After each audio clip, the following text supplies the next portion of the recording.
जय श्री कृष्णा। देखिए, मोक्षदा एकादशी अर्थात मोक्ष दिलाने वाली एकादशी। वैसे तो प्रत्येक एकादशी बहुत महत्वपूर्ण होती है, क्योंकि प्रत्येक एकादशी का अपना महत्व होता है। शास्त्रों में इस प्रकार का वर्णन आता है कि मोक्षदा एकादशी का जो भी भक्त व्रत धारण करते हैं तो उनके धन धान्य में वृद्धि होती है और उनके जीवन में आने वाली समस्त बाधाएं समाप्त हो जाती हैं। भगवान श्री हरि विष्णु और माता लक्ष्मी जी की संयुक्त रूप से आज पूजा करने से किसी भी प्रकार की परेशानी से आपको मुक्ति मिल जाती है और मृत्यु के बाद वैकुंठ लोक की प्राप्ति होती है, क्योंकि श्री लक्ष्मी नारायण दोनों का आशीर्वाद आपको प्राप्त होता है।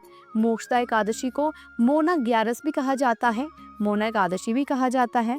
ये तिथि पितरों की पूजा के लिए श्रेष्ठ मानी जाती है। ऐसा कहा जाता है कि मोक्षदा एकादशी पर जो हम दान देते हैं या कोई भी शुभ कर्म करते हैं तो उससे हमारे पूर्वजों की आत्माएं तृप्त हो जाती हैं और पूर्वजों को भी मोक्ष मिलता है। मतलब जो भक्त व्रत धारण करते हैं उन्हें तो मोक्ष मिलता ही है, साथ ही उनके पितृ भी तर जाते हैं। तो यह एकादशी अत्यंत ही श्रेष्ठ मानी गई है। तो आज के इस वीडियो में आप जानेंगे कि मोक्षदा एकादशी की तिथि कब प्रारंभ हो रही है, कब समाप्त हो रही है, व्रत हमें कब धारण करना चाहिए और पारण करने का यानी कि व्रत खोलने का शुभ मुहूर्त क्या है। आज के दिन हमें किस प्रकार से भगवान श्री विष्णु की पूजा करनी चाहिए, किन मंत्रों का जाप करना चाहिए और कौन सा उपाय करें जिससे कि इस व्रत का संपूर्ण फल हमें प्राप्त हो। और अगर आप बिना व्रत के भी पूजा मात्र भी कर रहे हैं तो आपकी कामना पूर्ण हो, भगवान श्री विष्णु की कृपा आपको प्राप्त हो। इसके लिए आज विशेष क्या करना चाहिए, ये संपूर्ण जानकारी आपको आज की इस वीडियो में मिलेगी। आइए सबसे पहले हम जानते हैं कि एकादशी की तिथि कब प्रारंभ हो रही है, कब समाप्त हो रही है और व्रत हमें कब धारण करना है। तो देखिए, पंचांग के अनुसार मार्गशीर्ष मास के शुक्ल पक्ष की एकादशी तिथि प्रारंभ हो रही है 11 दिसंबर को प्रातःकाल 3:42 पर और समाप्त होगी 12 दिसंबर को रात्रि में 1:09 पर। तो ऐसे में सूर्योदय कालीन एकादशी तिथि का व्रत हम धारण कर रहे हैं 11 दिसंबर 2024 को। दिन होगा बुधवार का।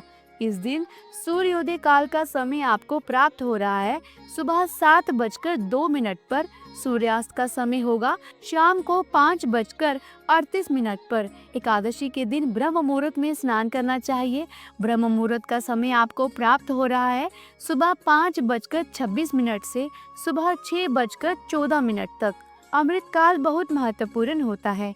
पूजा पाठ आप कर सकते हैं, इस समय में मंत्र जप कर सकते हैं या फिर कोई भी उपाय करना चाहते हैं तो ज़रूर कर लीजिए, क्योंकि अमृत काल में जो भी हम पूजा पाठ करते हैं, जो भी शुभ कर्म करते हैं, उसका फल बहुत अधिक प्राप्त होता है। जैसे कि नाम से ही पता चलता है अमृत काल, मतलब इस समय में आप जो भी कार्य करेंगे उसका फल आपको अमृत की तरह प्राप्त होगा।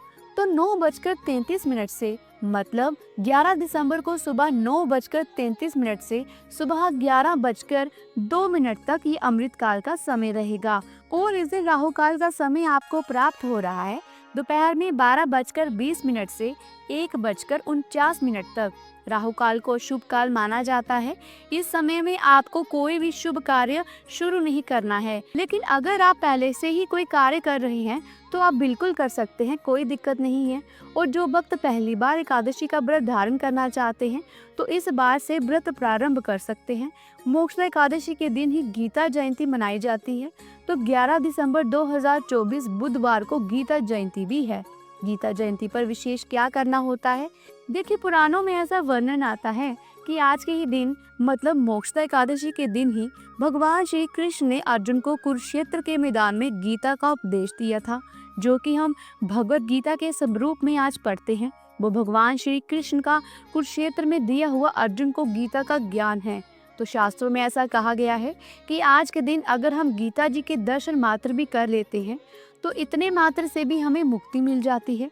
गीता जयंती के दिन आप भगवत गीता का पाठ करना शुरू कर सकते हैं। जैसे कि बहुत दिनों से अगर आपकी इच्छा है कि आप गीता जी का पाठ प्रारंभ करें तो आज से बहुत शुभ दिन है।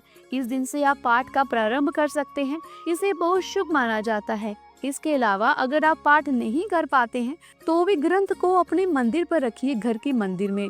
और विधि विधान से पंचोपचार विधि से धूप दीप दिखाकर पूजन कर लीजिए, प्रणाम कर लीजिए। 1-2 अध्याय भी पढ़ लेंगे या 1-2 श्लोक भी पढ़ लेते हैं तो भी श्रेष्ठ माना जाता है। आज के दिन गीता जी का दान करना मतलब किसी मंदिर में या फिर किसी वेद पाठी ब्राह्मण को भगवत गीता का दान अगर आप करते हैं तो ये बहुत ही श्रेष्ठ फल देने वाला होता है। लेकिन हाँ, दान उसे ही कीजिएगा जो लोग पढ़ने के इच्छुक हों, मतलब जो व्यक्ति शुद्धता के साथ सात्विकता के साथ इसका पाठ करे, उसे ही दान करना चाहिए। कभी भी धार्मिक पुस्तकें, धार्मिक ग्रंथ इत्यादि किसी को भी ऐसे ही दान नहीं किया जाता, तो इस बात का आपको विशेष ध्यान रखना है। और अब जानते हैं कि एकादशी व्रत का पारण हमें कब करना है। तो एकादशी व्रत का पारण हम द्वादशी तिथि में करते हैं और द्वादशी तिथि प्रारंभ हो रही है 12 दिसंबर को सुबह 1:09 पर और समाप्त हो रही है 12 दिसंबर को ही रात्रि में 10:26 पर। तो पारण का शुभ मुहूर्त आपको प्राप्त हो रहा है 12 दिसंबर को, यानी कि गुरुवार के दिन सुबह 7:05 से सुबह 9:09 तक। एकादशी के व्रत में पारण करने का जो शुभ मुहूर्त होता है ये बहुत महत्वपूर्ण होता है। अगर हम शुभ मुहूर्त में व्रत नहीं खोलते हैं तो हमारे किए गए व्रत का संपूर्ण फल हमें नहीं मिलता। इसके अलावा मैं आपको एक बात बताना चाहूँगी कि अघन मास की पूर्णिमा और खरमास की वीडियो भी चैनल पर अपलोड हो चुकी है, आप ज़रूर देख लीजिएगा। उम्मीद करती हूँ कि आज इस वीडियो में दी गई जानकारी आपके लिए महत्वपूर्ण होगी। अगर वीडियो अच्छी लगी है तो वीडियो को लाइक करें, शेयर करें और चैनल को सब्सक्राइब करके बेल आइकन के बटन को प्रेस कर लीजिएगा। इससे ये होगा कि जो भी नई वीडियो मैं अपलोड करूँगी उसकी नोटिफिकेशन आपको सही समय पर मिल जाएगी। जल्दी मिलती हूँ एक नई धार्मिक भरी वीडियो के साथ।